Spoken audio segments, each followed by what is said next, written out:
este saludo de la Pachacuti Mesa, el Ayu Pachamama, este saludo de la tribu del arco iris de Cuichi.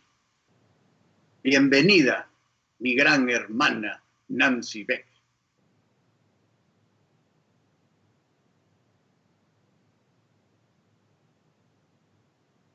Welcome, my beloved sister Nancy. So good to see you. So thrilled to open up this sacred space so that we can feed the souls of our students and all aspiring apprentices of this very important lineage of the Pachacuti Mesa tradition. And you, being a sanctioned teacher, have a story to tell about your emergence and your current service. So I'd like to start by asking you a couple of questions. My first question is, what initially drew you to the practice of Pachacuti Mesa shamanic arts? Hello, Don Oscar. Thank you for the question. The answer is not as direct as it seems like it could be. So I started out my professional career as a nurse and explored healing service. And it actually took, with my life partner buying a Kawasaki shop, to introduce me to the Pachacuti Mesa tradition. And I know you're smiling for the right reasons. My teacher, Gary Langston, Red Bear Who Sees All Worlds, is at the time a Kawasaki representative, sales representative. And so it just fell into place, but it wasn't a rapid path.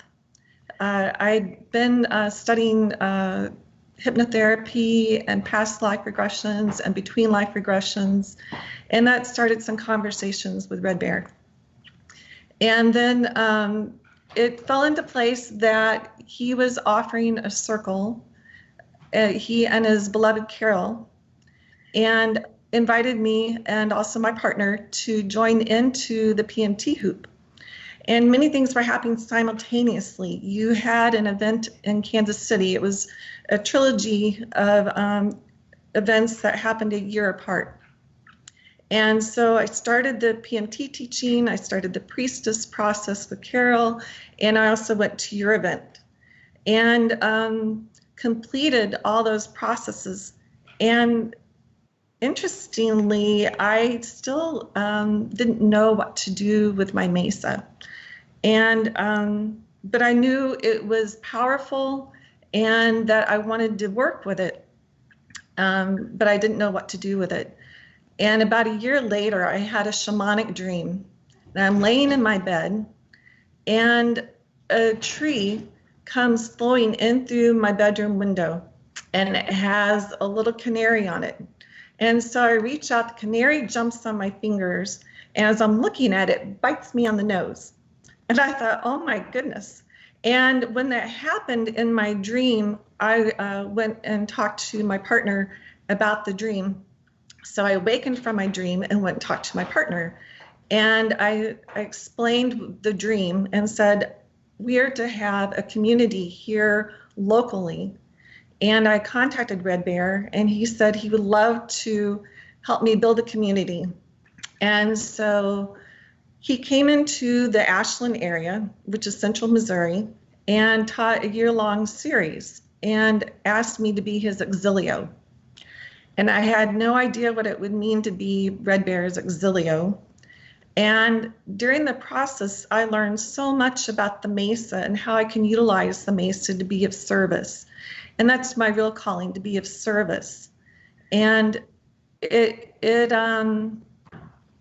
grew from there. This is wonderful information and offers everybody listening a deep insight into really what was going on prior to your incarnation on this earth plane. What I hear in your beautiful story of how you came to this work is that you were always drawn to be a healer, always drawn to be available and resolve or at least attenuate the suffering of all beings, much like a bodhisattva. And as a result of that passion and that birth impulse, you came across various traditions, psycho-spiritual practices, and arrived at the Pachacuti-Mesa tradition lineage as a global shamanic community which supported you in blossoming into what you are now.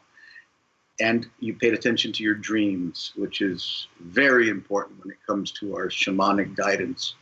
So thank you for sharing how you began. And now we'll go into how you've continued, because as you well know, this is a labor of love.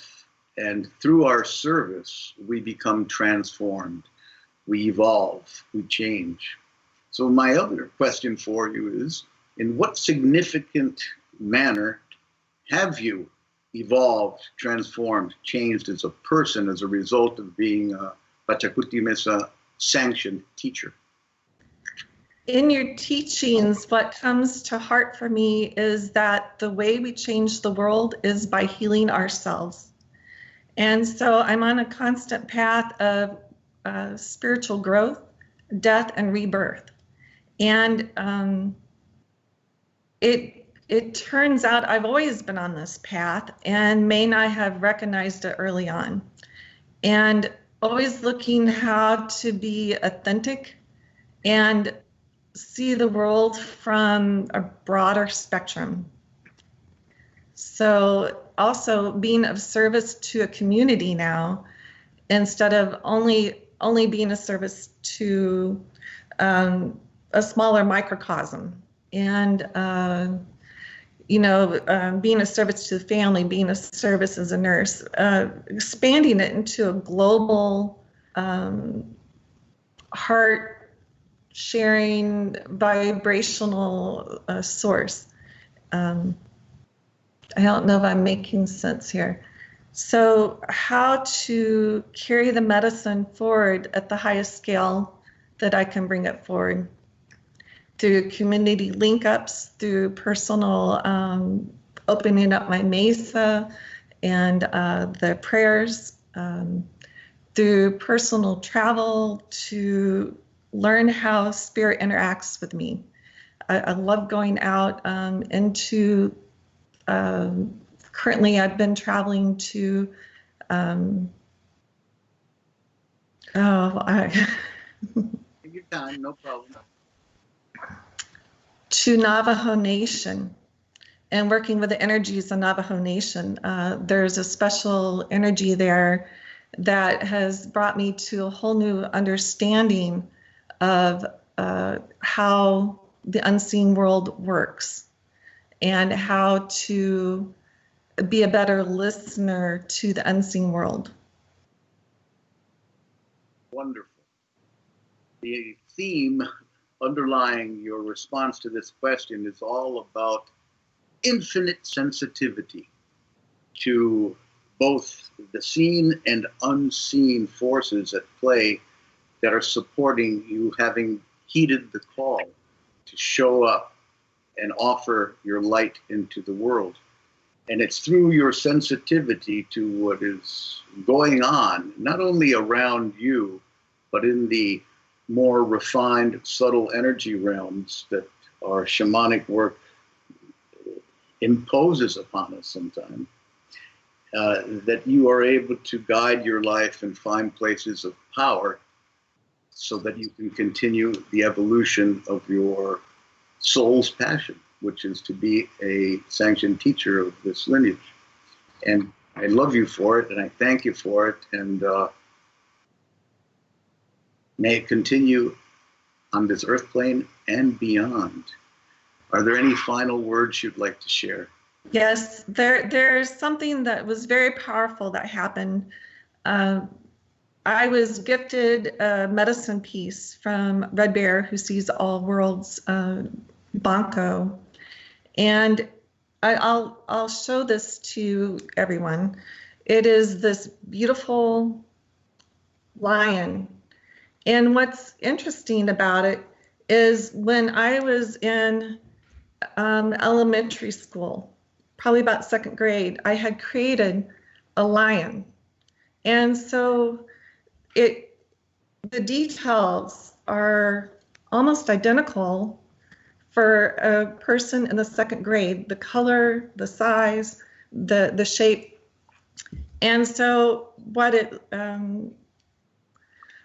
did for me was anchor that I'd been on this path for much longer than I had ever realized, and that it is a true divine path for me to be on. And it was something I was always to do. Exquisite confirmation and validation that what you say is spot on, sister. And I do not know if you are aware that Cindy and I assisted Carol in the distribution of Gary's artes.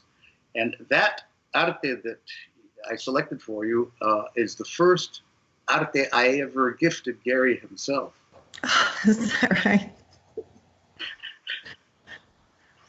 Pretty cool, huh? Yes. Thank you. Thank you. Deep, deep love and appreciation, my love. I love you.